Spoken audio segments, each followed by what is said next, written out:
Homer and the rest of the Springfield nuclear power plant employees are summoned for the annual company physical. Homer's sperm count comes back as incredibly low due to the radiation at the plant. Realizing that the plant could be sued for millions, Burns considers options for escaping the liability.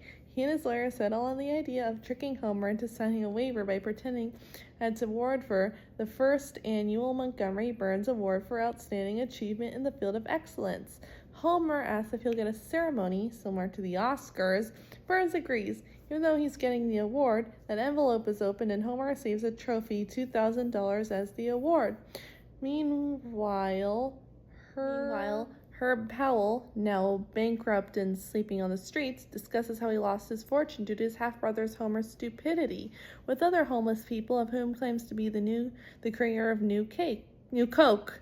After boldly claiming that all a person needs is a good idea, Herb sees a woman struggling to understand her baby and seizes on the idea of developing a baby translator. When Herb's fellow bums tell him that even with an idea, he's still a bum, Herb changes his claim to saying that all a person needs is an idea and some money to get it off the ground.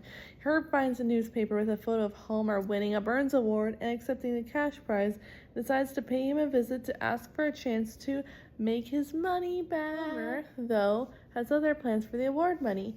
After Bart and Lisa destroy the couch during a session of broom vaulting in the living room Olympics, Homer finds a store selling a vibrating chair for $2,000, which he immediately falls in love with. Marge talks him out of making the purchase, saying that he could use the money to buy her a new washer and dryer. Meanwhile, Herb, looking for the Simpsons, accidentally goes to the Flanders house next door. However, he's in luck they're clean and bathe him. Todd wants to anoint the sores on Herb's feet, which disappoints him when it's his mom's turn, and gives him a new suit. After giving his gratitude to the Flanders, Herb then goes to the Simpson home. When Homer answers the door, Herb beats up Homer by punching him in the face.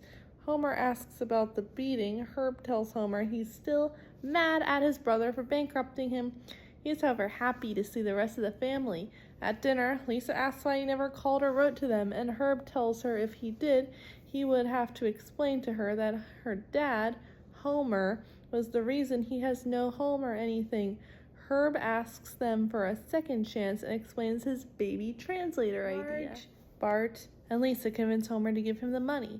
Even though he's still skeptical about the translator, now with the money as well as the idea, Herb goes to work on his baby translator. After much work with Maggie, he unveils the translator to the family, who are quite overwhelmed by it despite its clunky appearance. However, the device does work, and Herb takes it to a baby convention.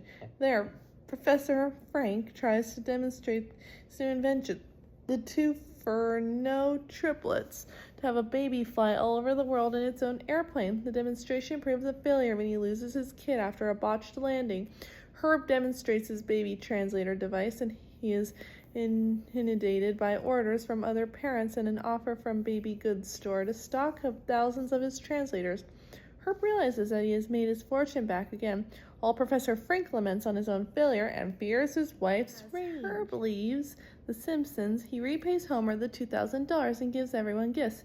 To Lisa, he gives a subscription to the best great books of Western civilization. To Bart, membership in the National Rifle Association. To Maggie, a promise to get her something nice when the baby translator says she wants what the dog is eating. And to Marge, a replacement washer and dryer, plus $50, which he made from selling the old ones. At Moe's Tavern, Moe and the denizens are racing the old defective washer and dryer.